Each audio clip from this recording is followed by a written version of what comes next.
Good afternoon, everybody. I'd like to call together the Williamsburg City Council work session of Tuesday, September 8th to order. Ms. Felica, would you call the roll? Mr. Rogers? Here. Ms. Ramsey? Here. Mayor Pons? Here. Vice Mayor Dent? Here. Mr. Maslin? Here. So we have items for City Council meeting. Council purview, Mr. Trivett. Memory. For Thursday's meeting, we have several public hearings, 5 of which have to do with the conversion of the Governor's Inn to an apartment complex. There's a public hearing regarding the sign ordinance. There's a public hearing regarding encroachments into side and rear yard setbacks, and a public hearing on the budget amendment, which will include allocation of CARES Act funding. And then under regular business, we have 2 items, the first of which is forgotten. Procurement of a mobile stage consistent with the CARES Act funding that was presented last month.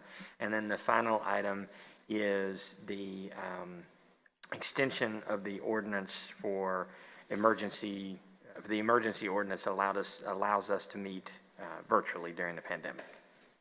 Just so you know, I was smiling in my mask, waiting to see if you would forget, but you did a good job. So not having any technology there.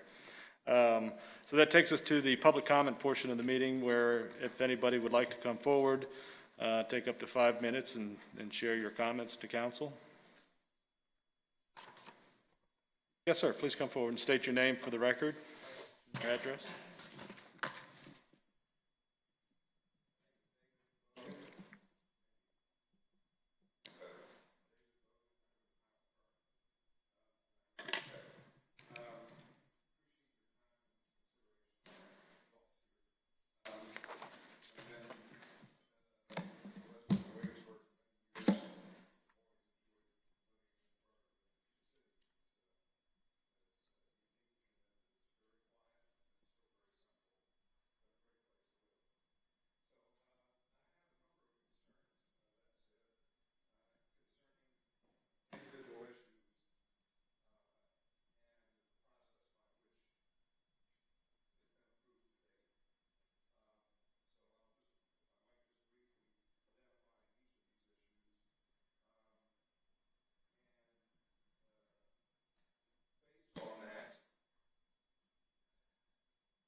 Serious, thorough public discussion.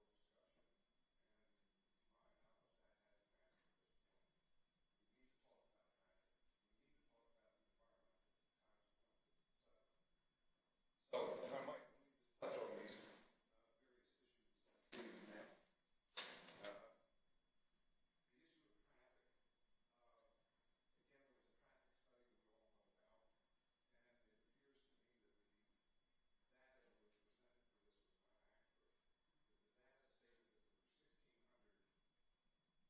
trips a day for the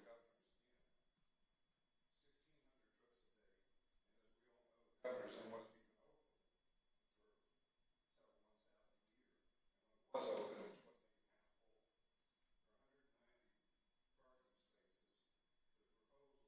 And when it was open, it was what they had full. There are 190 parking spaces. The proposal would allow 265, an increase of 40%. And we're being told that there's going to be less traffic.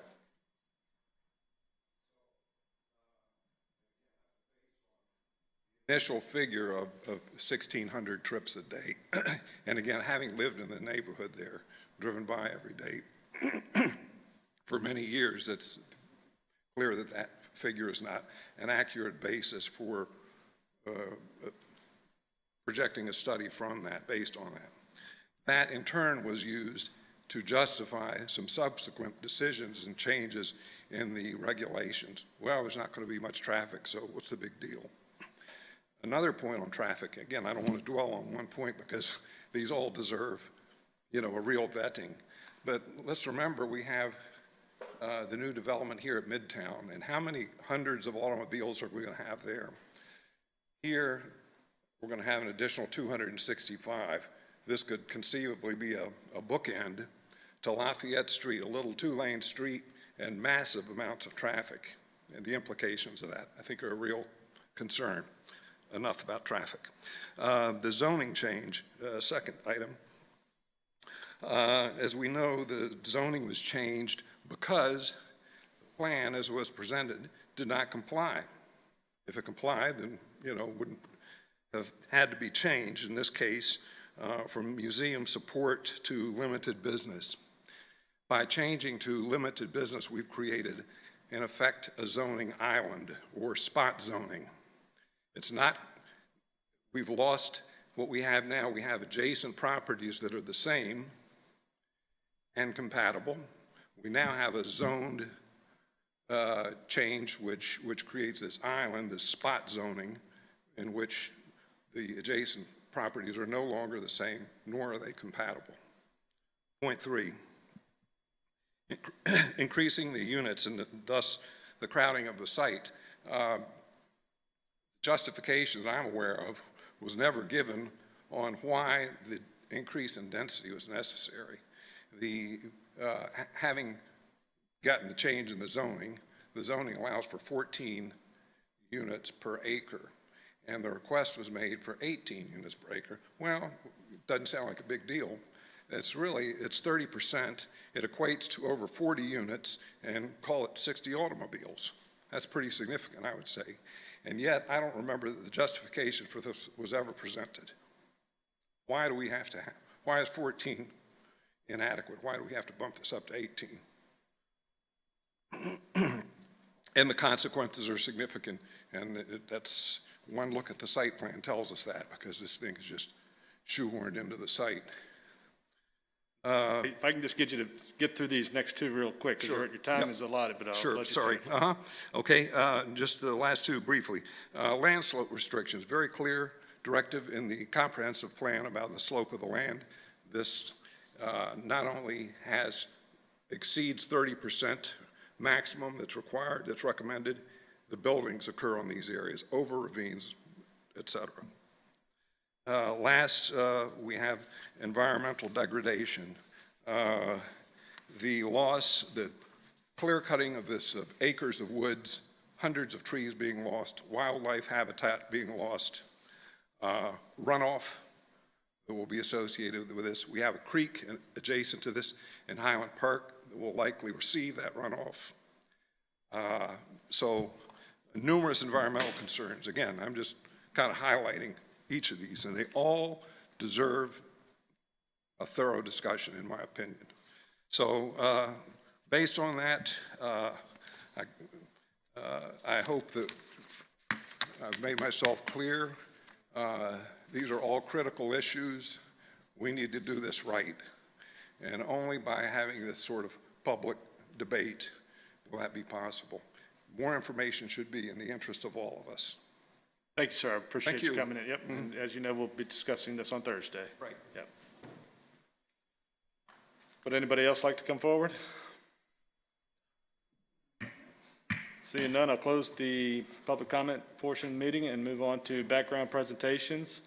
Today we have a presentation and discussion by WATA findings regarding increased frequency, and I'll invite Mr. Zach Trogdon to come forward. Zach, if you could come over to this podium, I think, yeah.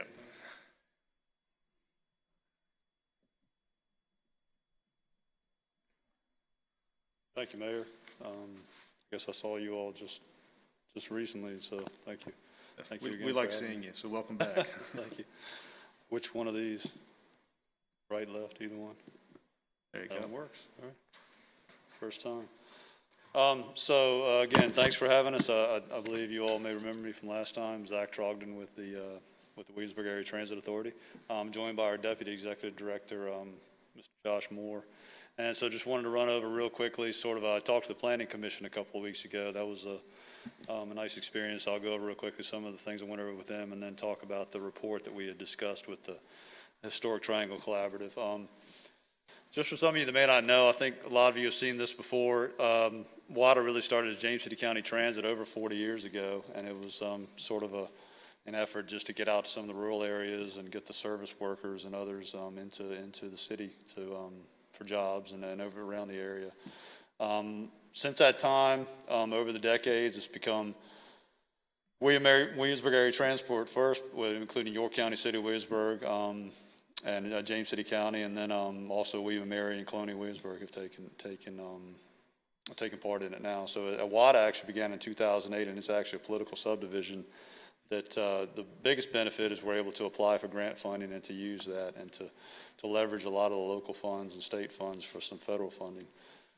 There's just a sort of a scope of our system. You all can, just shows you we go from, Toano and Norge in the northwest down to Lee Hall in the southeast. So we have a large service area. The area has all the same constraints it's had for time, railroad tracks intersecting, east to west, rivers on both sides. So we truly are a peninsula that kind of, sometimes offers some constraints. The best way to cross those tracks, you have to go from Airport Road to over to York Street. Next one's down, we don't have Skiffs Creek yet, go down to Lee Hall. And so sometimes that's a little bit difficult to deal with, but certainly that's been over the generations. That's certainly been a factor. This is a slide that we put together not long ago just to show, and it's not very good, at this scale, but if you got it electronically, you can look at it. It just shows kind of over the decades again, kind of grew out, then grew back in a little bit, then went back out. And, I know as early as recently as the 90s, a route could sometimes be 2 hours out to these rural areas, but just kind of a much, different time even then, and just different needs from people. We're certainly a much faster, quicker society now. WATA is classified as a small urban system, and why that's important is that that happened when Williamsburg itself was created as a Williamsburg UZA back around 2014, and that allowed, that's an area that has more than 50,000 but less than 200,000 people.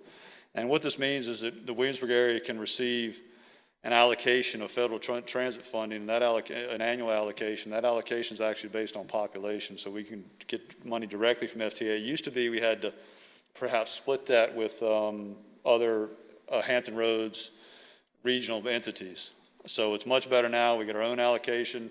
When the area grows, the area benefits directly. So it's just that was certainly the benefit from that, which only occurred not too long ago. Overall, federal funding is about a third of what we get. State and local make up about 25%, and then the balance is anything from fare box revenue, some contract sources, things like that. So pretty balanced funding sources there. This is just a listing of our fixed routes. Along with these routes, WATA is required to operate complimentary paratransit service within 3/4 of a mile under the Americans with Disabilities Act, and that has been a growing segment of our service. So, many of you may know, you may see our vehicles out there. Route 1 runs down to Lee Hall, so certainly runs 60 from the east, Richmond Road we call it, and goes out west, and then around the Monticello area and Moortown Road up in the York County area. So that's kind of remained. We've added a couple over the years, but certainly started very humbly years ago, but now we've grown to a good sized system. Some of the things that we've been I'll call it recent efforts. Since I've been here, I've only been here about 3 years. Real-time information is a big one. Now you can go on an app, get all this information about what's going on. And so we've recently just kind of finalized being able where on the WATA routes, WATA vehicles can now be seen on Google Maps, Apple Maps, and on something called the Transit app. So that's something certainly with the students and others that we see as a great benefit. They're going to be the ones using, okay, how long is the bus now before it's here? Am I going to ride it? Am I going to walk there? When can I get out to Target or Walmart or anything else? So certainly those users of smartphones, that'll certainly help much more to help them to use the system and choose to. The capital projects like these facilities, certainly, a big part of, our efficiency and our effectiveness working with our employees and the public. So we have one that you all helped us with to get the zoning and everything, and that's going forward on Pocahontas Trail. And then we're looking around the Lightfoot area for a transfer location, which, as you all know, I think is growing very quickly as well up in the Lightfoot area. So looking to expand there. Payment options here means that, certainly we still use traditional fare media, But certainly we also think, as we talked about with the transit app, that getting to where electronic payments is going to be something that's going to attract more people, that, you know, you don't want to get on with a $20 bill and then you have to take a change card and you're just not going to ride potentially. So certainly this is something that can attract more people having something of that nature. So we do have to proceed judiciously on that because we understand that maybe some of our customers really may not deal in those types of sources. So we certainly, you know, just want to remain mindful of that. So I talked about real-time information, which is a very important thing we're, you know, moving forward. This is a screenshot from the transit app, so you can kind of see it, you know, Williamsburg TC, Transportation Center. So, you know, commonly called the train, you know, creatively the train station. Everybody still refers to it. So, you know, this is something now we've been able to gain more control over, our real-time information. Before we had a system that really sort of, we had to farm that out to a company. Now we have a lot more control over it. If something changes, we can change it and much quicker. So we think that's a much better way that our users can stay in contact and know what's going on our system. So this is a, you know, a screenshot of basically the Google Maps, how you can see where you can go from somewhere like the Walmart to into town. So, you know, certainly being on those platforms greatly helps us to reach out to people. So say looking ahead, this just some opportunities and challenges. I want to list some for you all to kind of know what we're doing. These are sort of broad terms. One thing I didn't actually put in these slides, because when I sent it out to the Planning Commission, I actually had given them another document, but our goals, as WATA back in 2016, when we did our most recent planning effort, we had 3 goals established. First was to improve and strengthen WATA's long-term sustainability. Second was provide a safe and secure transit system that meets customer and community needs. And the third was to build and sustain WATA's workforce. So those were our 3 goals that were basically reinforced in our latest planning effort in 2016 that will last until 2022 when we're going to be undertaking another one. And our partnerships with local jurisdictions, our fellow service providers, and the regional bodies is certainly one of the critical components of what we do. Maintaining our relationships with you all is certainly something that is of utmost importance to us. On the capital projects, we're seeing some movement on those. You know, these projects will be here well after, you know, many of the stakeholders nowadays are gone. So certainly that's something we want to provide for those future generations that they can still continue to build on. Also, when we talk about innovative planning and service types, you know, there's been disruption in the public transit environment, just like everything else from technology. So just like every other industry, and so we want to use those to improve our service. Things like micro-transit, the mobile payment we just talked about. There's this concept called last mile, where if somebody doesn't, you know, the public transit stop is too far away, you know, we can still get them to their residence or their place of work or whatever. They still can depend on public transit to do that. Those are some of the ways that private and public are coming together.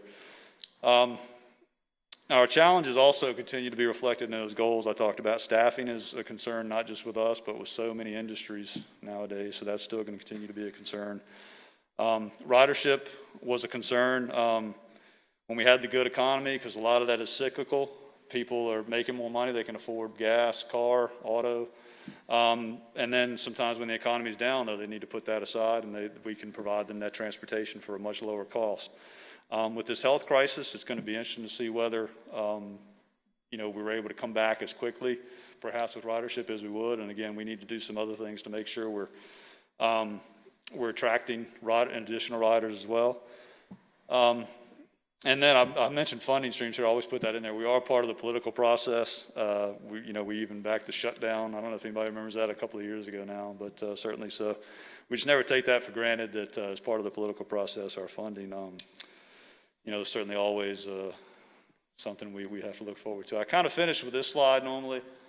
It's one of those pictures that has 1,000 words. And you see there's 60 just kind of personally owned vehicles, private vehicles, 60 cars that, you know, hail ride cars, automated vehicles. So technology and being able to dial up, and if you all ever got to know me, Uber, I cannot stand. There's something about Uber I don't like.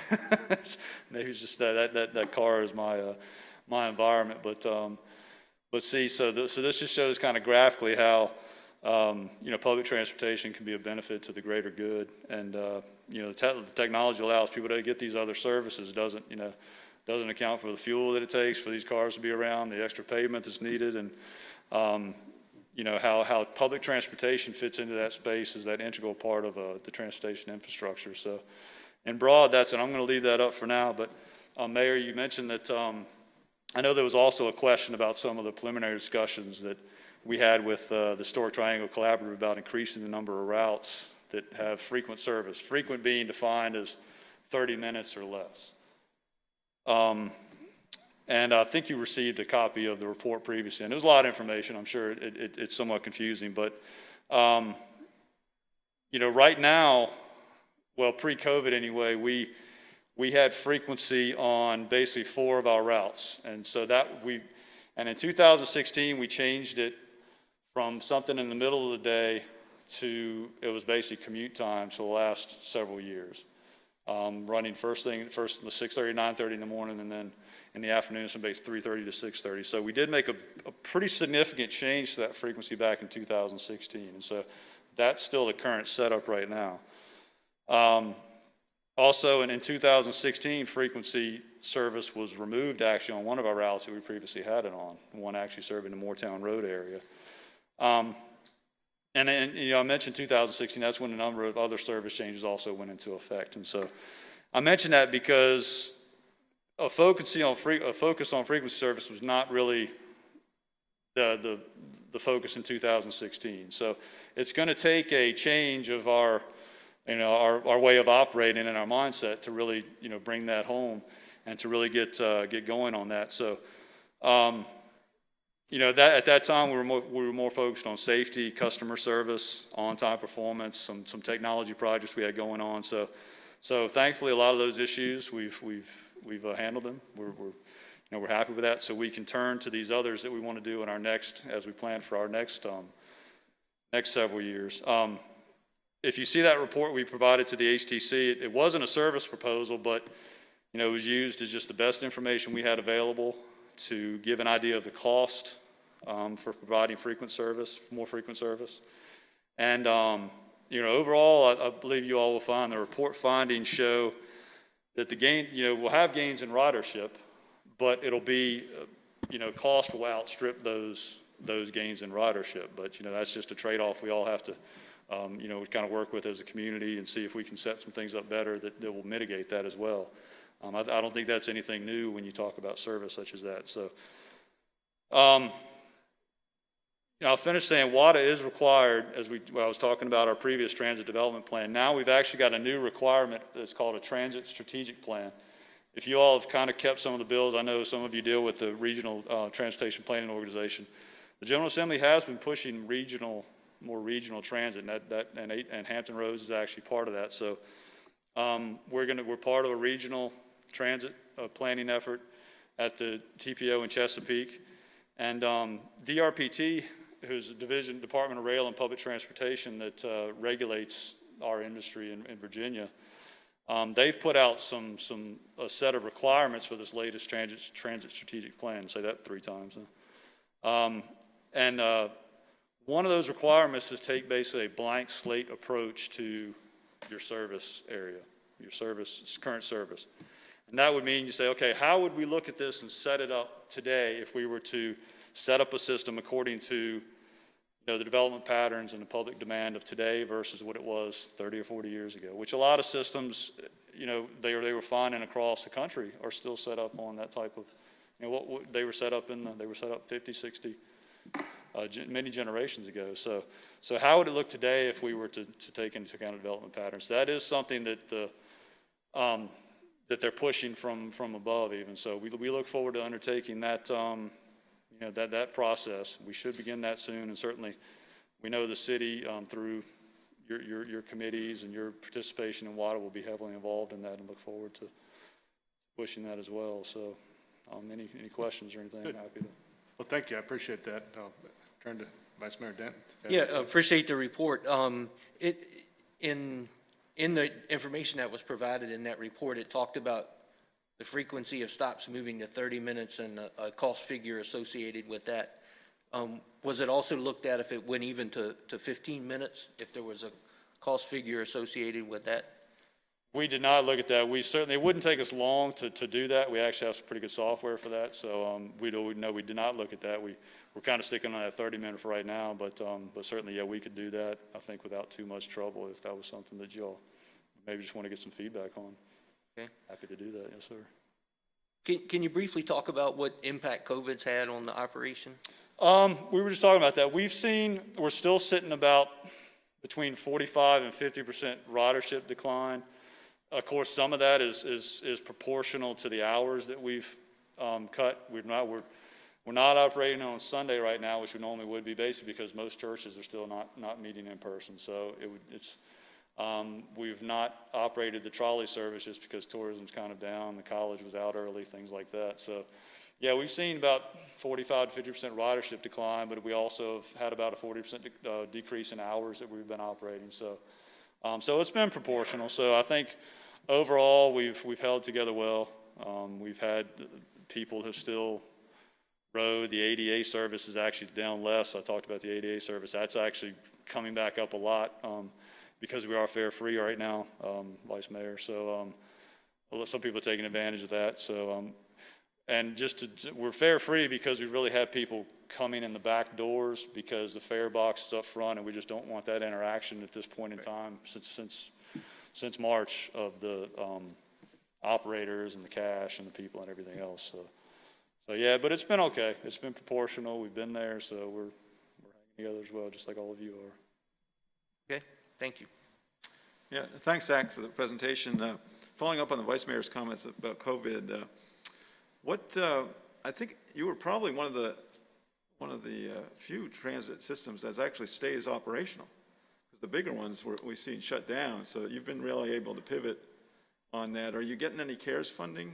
We did, yes, sir. We did. We have gotten CARES funding. I'll tell you, we've gotten actually over $5 million of CARES funding. What we are planning to do with that is really, right now we've said, okay, this crisis could have economic ramifications for the next 2 or 3 years. So we talked with our board of directors about using that funding really for about the next 3 years, really planning that. It could come forward some if needed.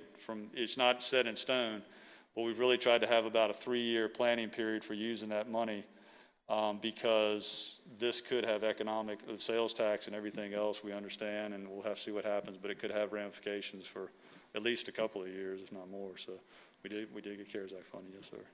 Now, in the frequency study, I know you excluded the college route, but we've talked about before have you been able to get any more information from the college students as to how we could increase their participation? We have an advisory committee that we newly formed. We were getting some good participation on that, and then we kind of got hit with this. So that, so we have some representatives on there, and of course we have ours. So I think the reliability, the real-time information is important, and we've certainly strengthened that from some of our recent work. And that's really been the most feedback we've gotten is if you see accurate schedules and things like that. So, but otherwise, I think we've had, pretty good routing. A lot of students come that just haven't had to use public transportation before, so it's kind of a new thing. And so we do a lot of outreach, and a lot of people just don't know. So I think that's where we've been doing some marketing as well. And so I think just the marketing and the information is going to be the key. Yeah. At the bus shelters, will we get to a point where there's a reader board that tells you how many minutes before your next bus?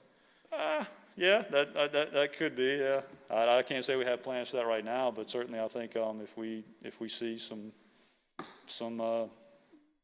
need for that or some desire for it, yeah, we wouldn't be opposed Especially to that at all. maybe downtown loop. Right. Well, yeah. I don't know if it's the architectural folks here or anything, so I'll step in that whenever you. And we know that you've partnership with the bike riding community and demonstrate that at National Night Out. And before we talked about e-scooters coming. Have you thought about how do you respond to e-scooters coming aboard? Since COVID, I haven't really thought about that. I know we did talk about that briefly one time. So I can't remember where the city's at exactly with your ordinances or anything. So certainly I think as this next planning process takes off, that multimodal type of thing is certainly something that the city has promoted and worked on, and that's just another notch in that, I think. So certainly, we'd have no problem doing whatever we can for that. We have no issues. And then paratransit's been a great program. What constraints do you see in terms of that? Because that's only expanding all the time, isn't it? Yeah. Even the frequency, we just thought it's just sometimes staffing is just going to be the hard part. I mean, a CDL is still not the easiest thing to get, and when you're driving a multi-million-dollar, I don't know how many tons of buses, Josh, you probably know, piece of metal around with, precious cargo in it, like school bus drivers, us as well. It's just, you want people that, so it's just staffing has really, really been a concern over the last couple of years.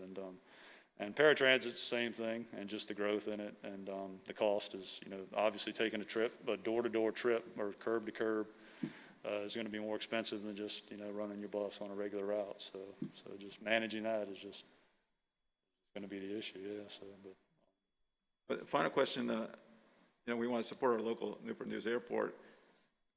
Do we have connectivity from the train station, say, to Newport News through one of the partners down in Newport News? I'm sorry, we do connect with them at Lee Hall. That's basically why we go there. So Hampton Roads Transit meets us at Lee Hall.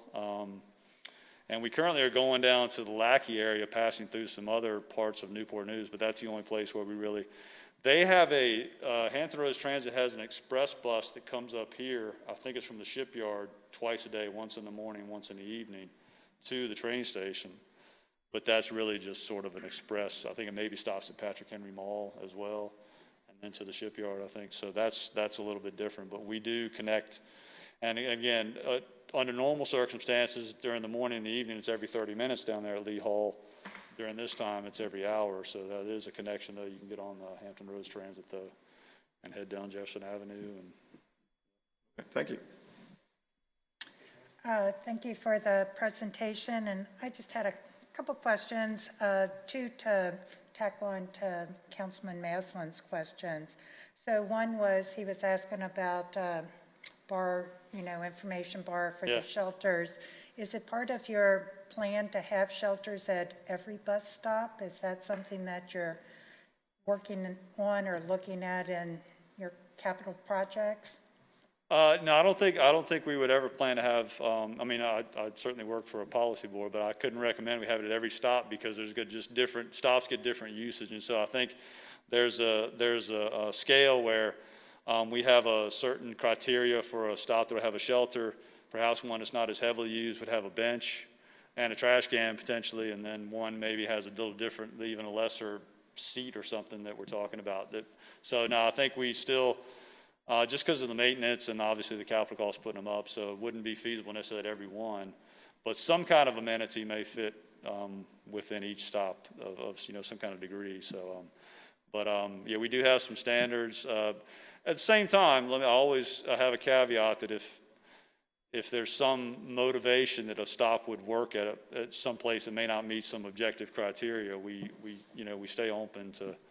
So if there's a need for something for some reason, we work with our communities to make sure that we can meet those. I just think about standing in the rain. Waiting for a bus to come. Right. And secondly, talking about college students and trying to encourage them to use the bus more, has there been consideration, and there may have, I'm just not aware, of the trolley just making sort of a continuous loop through campus and some of the close areas where college students tend to frequent? I think, I don't know that we've considered that directly. The trolley, so I think since its inception has been, it was sort of a shopping circulator, you might call it. It obviously goes from Merchant Square, hit High Street, and then found its way to Newtown and then back. So I think that's originally how it was conceived. And so, certainly I think we can re-envision that if it would be something that would attract more students. That's a conversation we can have. I can't say we haven't really envisioned that within our office with our staff because I know that was originally conceived as sort of hitting all these business areas. So certainly I think we're open to that, but that's a discussion we can have. Because I think for most people, riding a trolley seems to be a little bit more quote-unquote acceptable or, Right. or cool than, than the bus. And I think that's, you know, the answer to your slide there is a lot of people just say, well, you know, the bus doesn't meet my needs. And until it does meet the needs, I think it's, you know, you're going to have the 3 lanes on the left, much more so than one on the right. So, Million dollar question, huh? yeah. And I think that was it. I was going to ask about what's trending in mass transportation, and you answered some of that. I think that, you know, the other thing I've heard about is sort of the, you know, call pickup like you do for the ADA ridership, that some localities, I think, are looking at that as opposed to fixed routes, but that brings its own challenges as well. Right, I think that's been turned to kind of micro transit, where it's not the running by every place every hour or 30 minutes, but really, like you said, maybe you have a concentration of people in an area that you just have to go to. So that's when those are the innovations that are going on in our industry. You're exactly right. And for the app, when do you think that will go live? Oh, the transit app? Oh, that's live. Oh, it In is? fact, Okay. the transit app is something, once you get on there, you can be in New York using the transit app, you can be in Chicago, and then you can be in Williamsburg, Virginia using the transit app. It's the same thing. So that's where it was important for us to get the information in our hands that we could. It's something called a transit feed specification. You all may not need to know that, but I'll try to act like I'm smart for a second. And once you get that, you can kind of do some of your own. Once you get access to that, you can do some of your own tweaking of it if you need to make sure things are accurate, and you're off and running. It's a lot more to it than that. So it's just adding our information to an Absolutely. app that was already So there. if you wanted to, if you're going to go from Williamsburg to Washington, D.C. on the train, you can use that same app to, Oh, good. or, to Boston or whatever. So you can kind of use that thing just seamlessly, I think. So, Once we get back to traveling a little bit more. I know. Thank you. Rogers? Thank you so much, Director Trogdon, for coming and speaking with us today so quickly after you did a couple of meetings ago. I really appreciate the detailed presentation and you all going through this study. I think a point you made a second ago, too, is worth repeating, that despite all that's going on, the 45% ridership decline is really only parallel with the 40% decline in hours served. Right. So what a testament to the importance of WATA in the region, but also how people view the cleanliness of the system as a whole.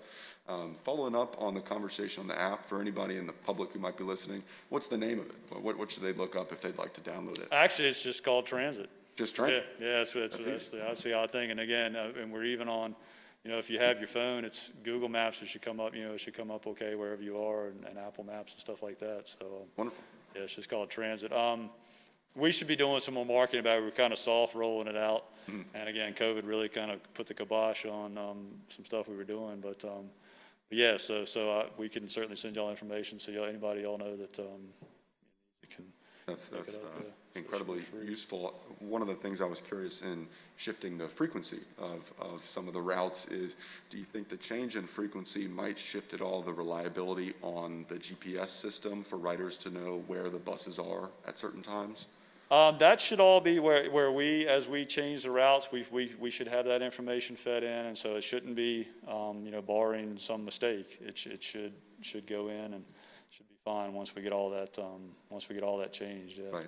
Well, and it should reflect it. If they're running more frequently now than someone who, for one reason or another, misses theirs just by a couple moments, I'm sure that the driver would be nice enough to stop if they're running along flagging it, but at least would be able to expect one coming by soon again. When something's coming.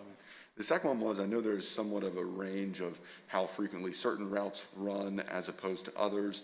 As you think about frequency, are you hoping to get them all to the level of frequently defined by 30 minutes, or would you also be considering lowering some of the ones that are 90 minutes or 30 minutes to 15 minutes or 75 minutes?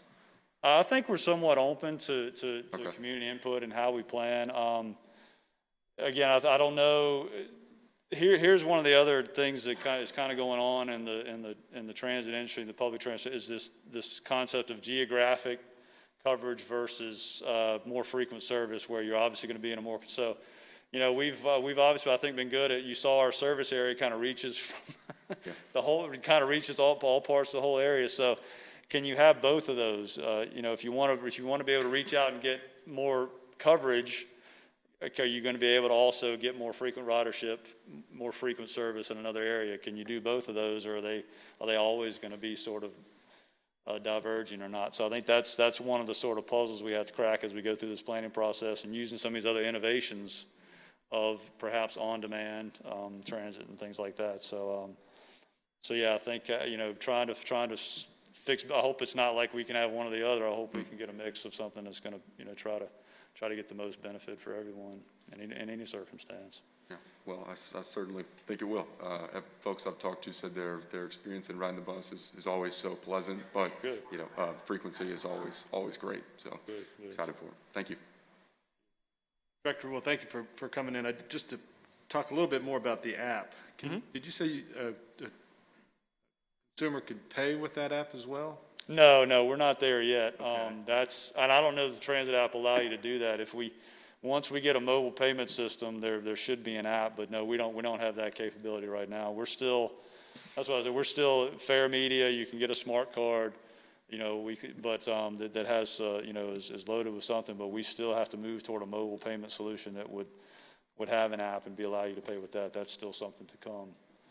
It seemed to me that would help, you know, with the ridership. Precisely, yeah.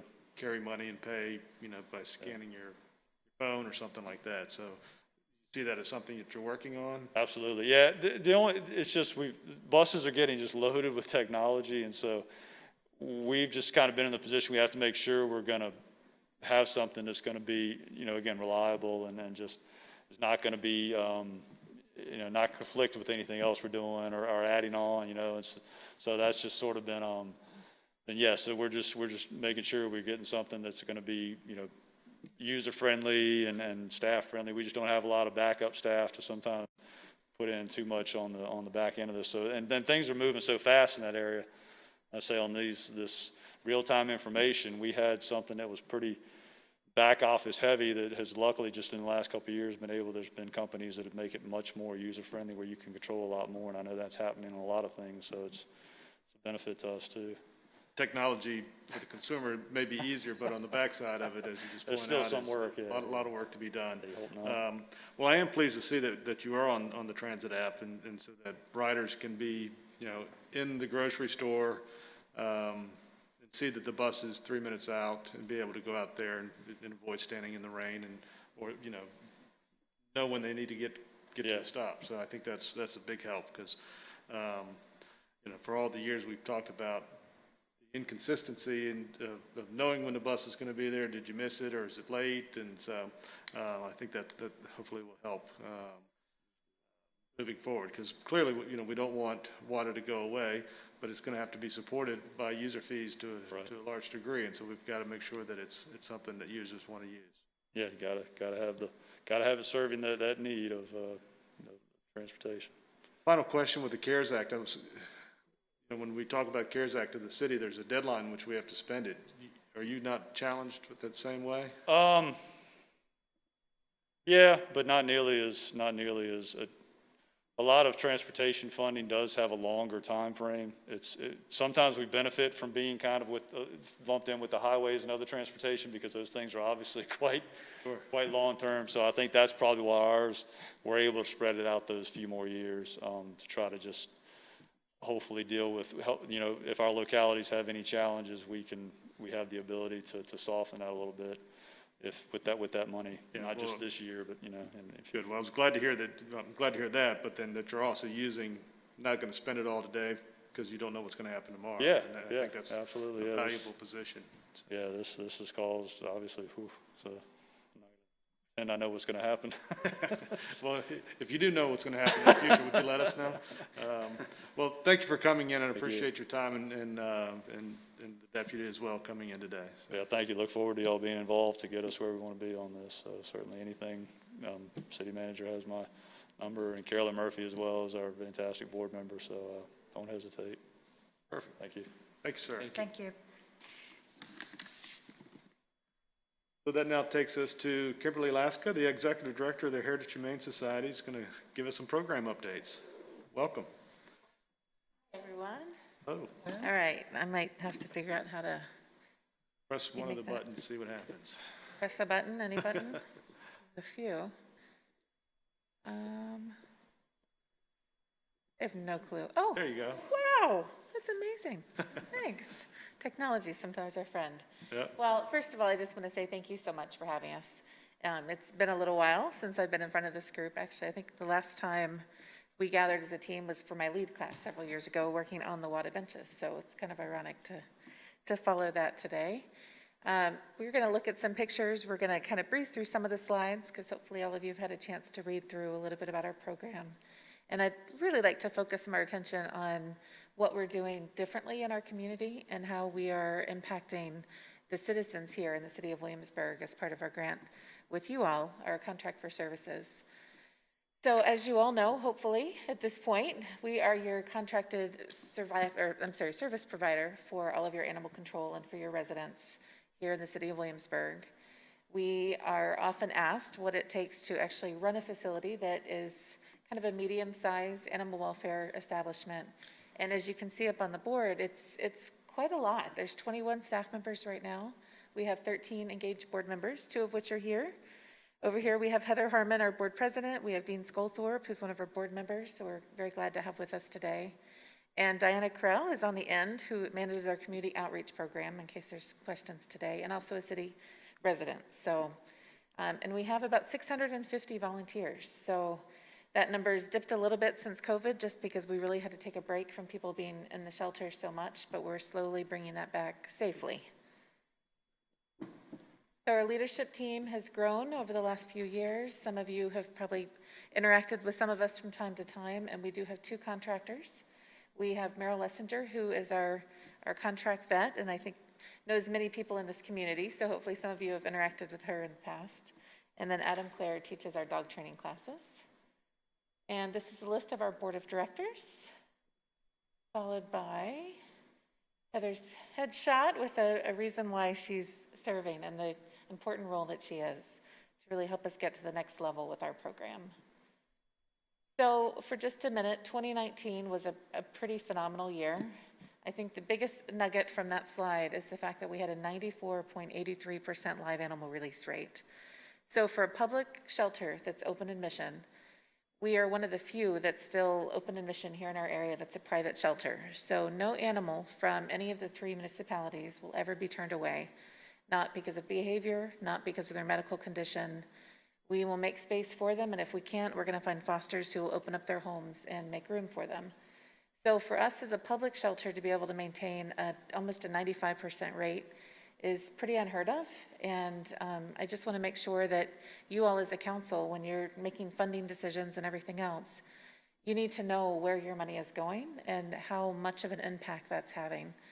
We have people from many states away that'll call and have researched our numbers and our program and our processes and want to bring their animals to us. And we have adopters that travel 3 and 4 hours at times to come to our shelter because we have developed a reputation in this community, but much wider than just our community.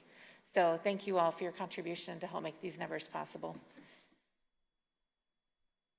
So for those of you who are not familiar with Fancy, we're going to take just a minute and focus on one of my favorite pups. On the left, you see the day she came into the shelter. On the right was about 3 months later. She was actually in an apartment complex back of a pickup truck here in the city of Williamsburg. And an officer went over, it was a Saturday morning, they went over and they had gotten the call. The neighborhood children were feeding her and they were sneaking scraps to her because they didn't want their parents to find out because they knew that she would get taken away. So she was covered in feces and looked like she really hadn't used her legs very much. She was covered in scabs. And when the police officer came and brought her in, she wanted to just crawl in your lap and give kisses. She had no idea what was going on or where she was. She went through a series of baths, a lot of different medications to try to figure out what we could do. And in the end, a lot of it she worked through. And she was one of our absolute favorite animals that came through the facility last year just because her little personality. She was 6 months old. And now she's living with a vet in the community and has got the best life imaginable. If we had had the Dog Straight Strut this year, before it went virtual, She was going to be our mascot, if you will, and lead the march because it was actually on her birthday, or what we gave to her as her birthday. We have to guess based on how old they are. So she was going to lead the march this year, and we were very disappointed we did not get to have the Dog Street Strut, because that's certainly become a real staple for this community. But I just wanted to take a minute and show you Fancy, who was my lunch buddy for, for almost 3 months. So this is what the partnership also makes possible. So if you visit our facility, you'll know that sometimes we have the same types of animals over and over and over again. And our community, as you all know, likes some diversification. They also like the idea that cages are full, because in most animal shelters, if you see a lot of empty cages, you're going to assume the need is not great. So we actually focus not on just our local community, which is our organic population, animals that would naturally come into us. We also work with a lot of rescue groups, and we work even more with rural shelters that have no other options. So pregnant moms are something that we'd like to help with, because we have a lot of fosters that are more than willing to open their house, especially to pregnant moms, because it's the easiest type of fostering you can do.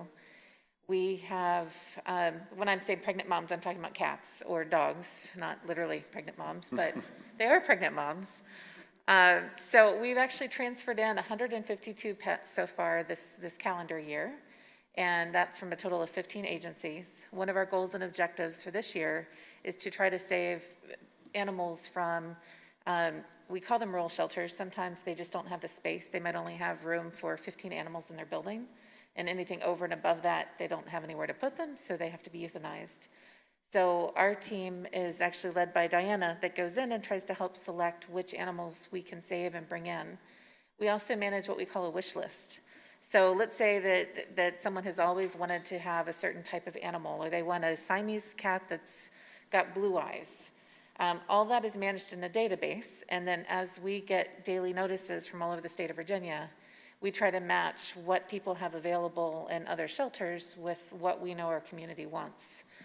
So that becomes part of our customer care service, where we try to bring animals in based on those needs. We can't make all of them happen, we're not magic, but it is part of how we do our program a little bit differently. And then we also transfer out on occasion. So maybe it's an animal that's been with us for a really long time, and it's just not seeming to kind of get that interest here in our community. That actually happened very recently. We had a dog that's been with us on and off 3 times, and a rescue in Maine was willing to take on some of her behavioral challenges, work with her, and then put her in a totally different audience. So we had one of our very dedicated volunteers who drove her to Maine, and then we found out that she was a little bit short on her dates needed for having a certain vaccine, so he took her to New York for a week before they crossed into Maine, and then she got adopted over the weekend. So she, I think, got adopted with us either 2 or 3 times before she came back the last time, and we decided it needed to try somewhere else. So those are some of the successes, but when you see us transferring animals out, it's usually breed specific, or an animal that's length of stay has exceeded our comfort level, and we want them to be able to enjoy more of either a bigger area or life on a farm. Sometimes we do work with a lot of rescues that are hospice-based as well. So if you can see the background, it's a little dark, I apologize, but this is one of our dogs and one of our runs. You're gonna see that not everything that happened during COVID was bad. We decided as a program that we needed to focus on some of our longer term objectives. One of those was our dog kennels were in really bad shape. I believe at least one of you has been over to take a tour and see kind of our ongoing needs, but it was a major project. And from a funding standpoint, we operate a very tight ship, but this gave us an opportunity to do our dog kennel renovation. So you're gonna see some of our before pictures. Even though our shelter's not that old, we were very careful with every dollar that we spent when we built the facility. And there were a lot of things that our board figured that later we would have plenty of resources to be able to go back and fix all of these things. Probably not factoring in the actual amount of stress that would put on animals in the building as you strip and rebuild. So what we've managed is to be able to keep up with them as safely as we can for the period of time. But for the thousands of dogs that come through our kennels, we did some calculations, and I think it was 5,000 dogs that had come through over the last 15 years. that's a lot of wear and tear. We deep clean every day. There's chemicals that are used.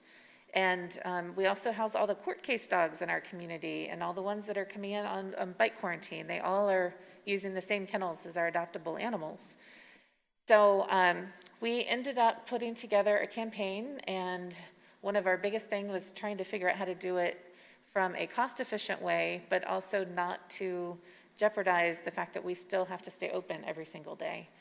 So we ended up redoing our dog runs. We went with kind of more of a, if you can see the one on the right, imagine more like an envelope covering the outside in stainless steel that has 5,200 screws and bolts to hold it all into place so that hopefully no one can rip it out of the wall. And we launched a campaign right at the beginning of COVID, and we raised every single dollar to complete the project. So our community really stepped up when we needed help the most, and our dogs are benefiting from it. So you can see, this is one of our babies just saying thank you, as he looks kind of sadly, actually, now that I look at his face on a big screen. But he's thank you for your new kennels that Minnie helped with. We have a community outreach program that we've had for years. But what we saw at the beginning of all of this was how many people in the community were not using our services. Most people didn't even know we had this option available and really, really needed that extra help. So we decided to not just focus on the people in our community that already were coming to us for help, but also to expand our reach a little bit. We had been working with Erase the Need for quite some time, and our community outreach team was already working with them. But when House of Mercy really started showing up to the game in such a huge way, we partnered with them to make sure that their pet needs were covered during their distribution. And we had volunteers that were out distributing food from the food side of the group that needed it. So all in all, we have been continuing these services, and we've expanded it just a little bit based on the number of people that needed help. We did get a grant for $3,000 that was to help create a kibble kitchen and beyond.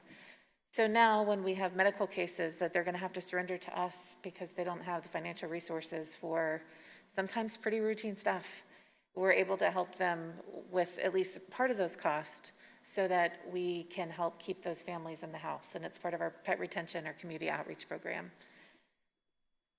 So this is just to give you an idea. When we have a drive and when we talk about, we put something out on social media, our community steps up, and thank goodness they do, because they really help keep all these animals fed and cared for. And most importantly, I think it reduces a little bit of the stress from your citizens to know that we've got their back and we're going to try to help them stay together as a family as much as possible.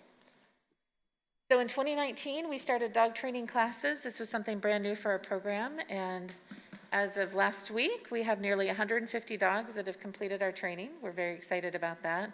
It was a pilot program just to see if there was a demand for it, and we've learned that even with COVID, we had to shut down for about 3 months. So now we're doing much smaller classes. We're doing 3 dogs and their families that come with them, and we're doing them actually at Heritage versus 4-H camp because of the rental fees. Obviously, we're another expense to the program that we really couldn't afford if we had other options. But now that we're by appointment only, we have parking again, so it all works out. So I just want to plug, I know that throughout all of these organizations and the nonprofits, volunteers are really the backbone for keeping a lot of us going. And the William and Mary volunteers, you'll see a few demonstrations here, the work crews that come out, the city of Williamsburg 2 years ago built our shed. That is actually, we had an Eagle Scout come this weekend and finish it so that they put drywall and everything inside. So that's going to become our new retail store space. And that was actually the United Way Day of Caring project 2 years ago. So we're really, really grateful for the support that we get from the entire city of Williamsburg. But your college students are probably some of our favorite because they really like to take dogs on runs and long walks and get them out of the shelter, and they're fantastic to work with.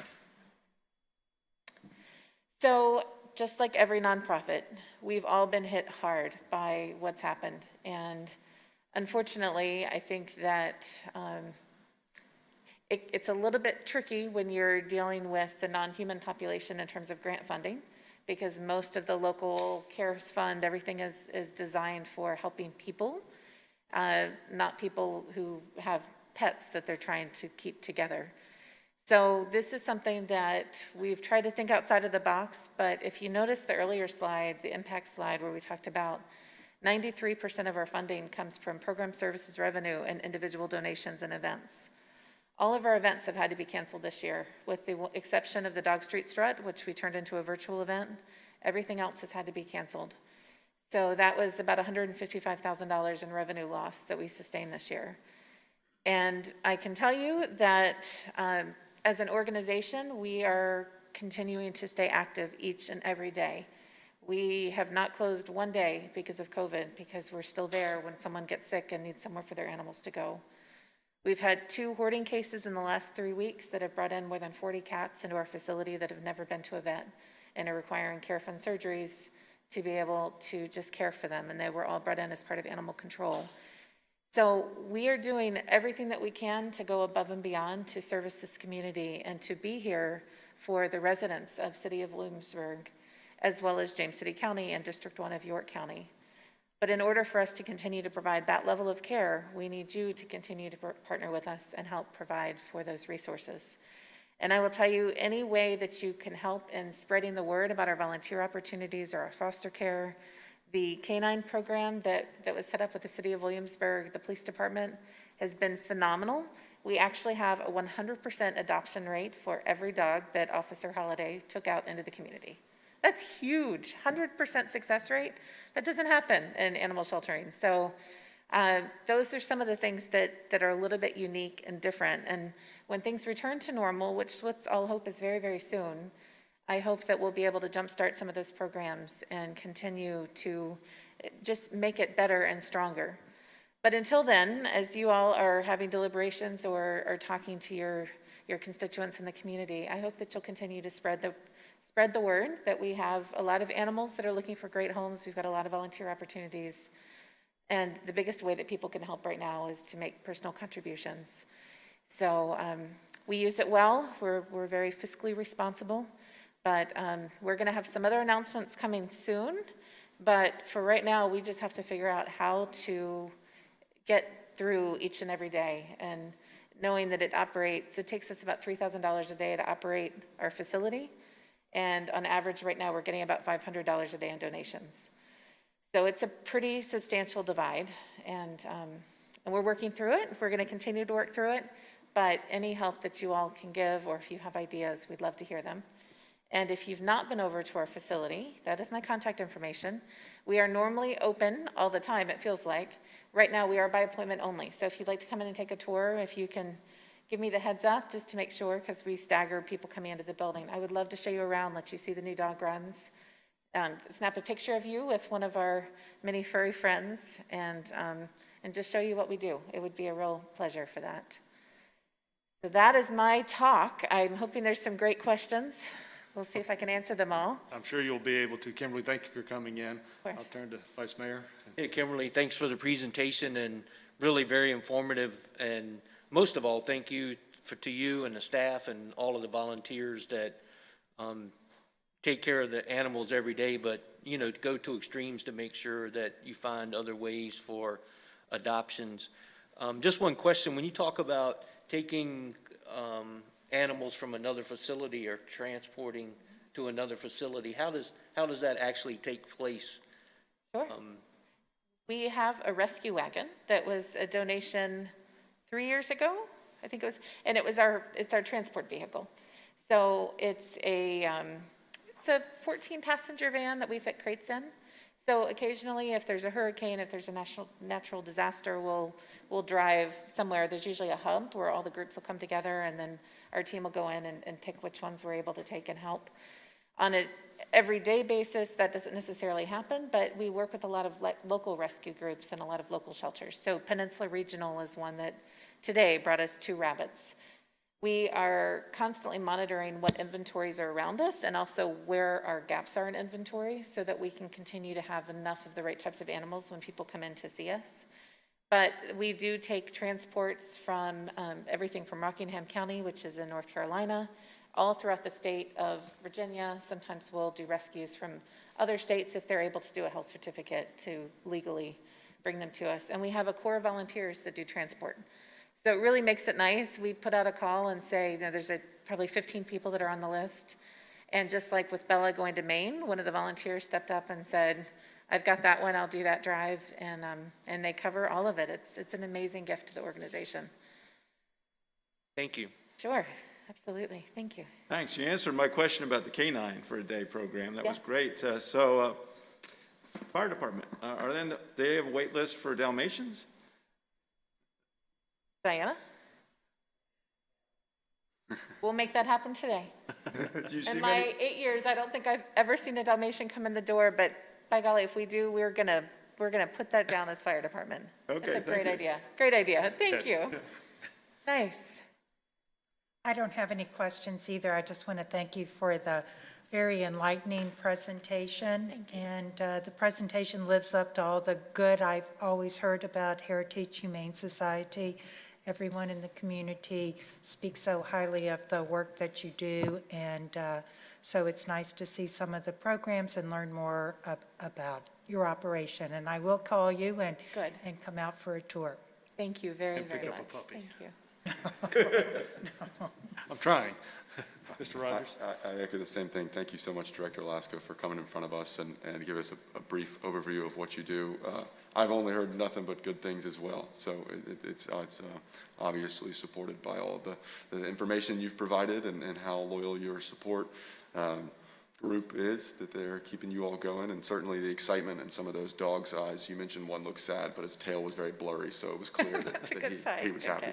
I had a couple of very quick questions. Sure. Your marketing and outreach plan, broadly, what do you all do there? There's some really impressive numbers with 500 dogs helped in need, and you've mentioned 150 that have gone through the training program. So how do you all do outreach to families that might need assistance for their pet, or identifying others who might be able to foster pets? Well, social media is really, really quite important for us. We just recently now have a full-time position that's focusing on marketing and events, just because that's such a critical part, especially during the COVID. We're doing every Thursday, if you all have watched it, we do an insider video of some aspect of our sheltering. So the day it was focused on fostering, they actually went into a foster's home and watched their process in the morning and saw their setup there. We've done one with Kibble Kitchen and Spay Neuter. It's a really great little segment that's all social media driven. In terms of finding the right audience, the beauty in our world is we kind of have a built-in demand, meaning every dog that's adopted, we already know what their strengths and weaknesses are a little bit, at least from the shelter world, and we can make recommendations and also say, you know, we have a training class to address these 3 behaviors that your dog is displaying right now. If you're interested in learning more, here's, you know, half off so that you can come back and experience the training class. And then word of mouth is the rest of that. So I think between the community outreach events, just the amount of presence we have, our blog posts have really taken off this year. If you've never visited our website, I'd encourage you to do so. It's a really great resource tool, not only for people who are looking to adopt, but also are looking for low-cost options for spay-neuter, or looking for great tips in the community of where they can go and get help for different things. So we try to keep all of that updated daily, and then we are constantly out in the community when things are normal, whether it be we also do a Fido field trip program where people can come in on Saturday morning and check out a dog. They have to go through training, and you get like a certificate that makes you valid for this program. But they take dogs out to the river in Colonial Williamsburg, and they wear an Adopt Me vest. And they do a report card at the end of the day. And the comments that are written on that report card get shared with our social media and our website. So people who are looking to adopt, if they didn't meet them that day at the lake, then they can read about their report card visit and see the visit log of, you know, Starbucks giving away the puppuccino, or down here, the corner barkery always has a, you know, a little stand that they use to take photos, and they have treats for our dogs. So Colonial Williamsburg is our ideal place just because there's so many natural ways to get through. And we also do a lot of media partnerships. So we just started recently here in the city of Williamsburg, 3 cabanas and the Shoe Addict joined with Williamsburg Jewelers, and they're doing a weekly segment on the Tide Radio. It's called Furry Friends Friday. And every Friday we're taking adoptable animals to one of their venues, and we're featuring them and telling their stories. And then on Tuesday we have on WMBG, we do a radio segment in person where we bring an animal into the studio. So we try to keep our population diverse. We feel between the Tide and WMBG, there's not a lot of overlap. It's nice because kind of independent audiences, but we also hold most of our events down here. So our Christmas Bazaar is our biggest event of the year. This year we're going virtual, and we're scared to death because it's usually that nets about 50,000, and our hope this year is to hopefully be able to hit 10. But it is what it is. When you have a population of volunteers that are, you know, a little bit older and a little bit more conservative, and for that particular event, it's not uncommon to have 3,200 people, you know, elbow to elbow fighting to get to the soup counter to be able to buy their favorite soups. That doesn't do well for a pandemic. So we're adjusting, and we're making do, and we're trying to do it as well and as smart as we can. Certainly seems like you all are, and with such a heavy social media presence, please let us know how we can help market that out. And Share. certainly let Please us share what we do. well. Thank you. Benny, I have to say, was a huge advocate, and he adopted from us and did a lot of call outs about every promotion we did, and he's got some serious influence in social media world. So if any of you have that type of influence, please help get the word out. That's the number one thing, is just to help share. None of us are Benny Zhang. But he's continuing, and we're very grateful for that. Yeah. Thank you. Laska, thank you for the presentation. I'm sorry. that was all. Thank you for the Thank you. presentation. A lot of good information in there. One of the things that really stepped out for me was your community outreach and helping families maintain their pets at home versus having to give them up for adoption or continually mistreating them or you know, finding themselves in a situation where they can't care for their pet. So I think I was glad to hear that. I think that's an outstanding program. Is that something you've done for a long time, or? We started about 4 years ago, and it's kind of just grown and grown. The demand kind of ebbs and flows, but I'll tell you, when we started working with Erase the Need, that was one of Diana's projects that she started with our organization, and we realized how much need there was in the community that never even made it to our doorstep. We would get the animal at the very end when they had exhausted every effort they had, and they had no other choice than they would show up at our door. And our hope was to be able to kind of turn that around and say, okay, how do we pivot that and get out there from the very beginning and provide services so it never comes to that. We also work with domestic violence. We have a partnership with Avalon. It's not anything you're ever going to see in a slide, but we work with anyone who's trying to get help or get out of a situation. We do short-term, very quietly, we help house for up to 30 days in partnership with Avalon and transitions. And then we also help in cases of fire, and we've had several situations where houses have burned down, and we've helped by temporarily boarding and helping get the animals healthy again so they can go back to the family when they get another home. So we really do try to serve as a community resource on all levels, and not just for adoption, but for so much more. Well, I applaud your efforts for that, and thank you so much. And so thank you for coming in today. Look forward to working with you all in the future, and hopefully we'll get through the pandemic and you can get your dog street strut back on and raise some money and get back to normal way of life for all of us. Thank you all very, very much for your time. See you again. Thank you. Thank you. Okay, so that takes us to council communications. Any member of council have anything they would like to share? Vice Mayor, Mr. Maslin? No? No?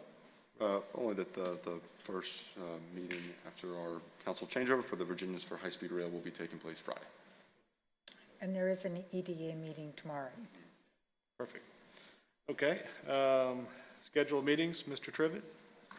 Ms. Ramsey just stole one of them, but we'll have the city council meeting on Thursday, the planning commission on September the 16th, ARB and design review adoption public hearing on September the 22nd, and on September 23rd, planning commission again with work session. Thank you, sir. So this takes us now to an open forum. Anybody in the audience would like to come forward? Gladys, we haven't heard from you in a long time. Okay, seeing nobody, I believe we have a matter for closed session. We do. I move to go into closed session pursuant to section 2.2-3711 of the Code of Virginia for the purpose of discussing one personnel matter per subparagraph 1 concerning appointments to boards and commissions. Second? Rico? Mr. Rogers? Aye. Ms. Ramsey? Aye. Mayor Pons? Aye. Vice Mayor Dent? Aye. Mr. Maslin? Aye.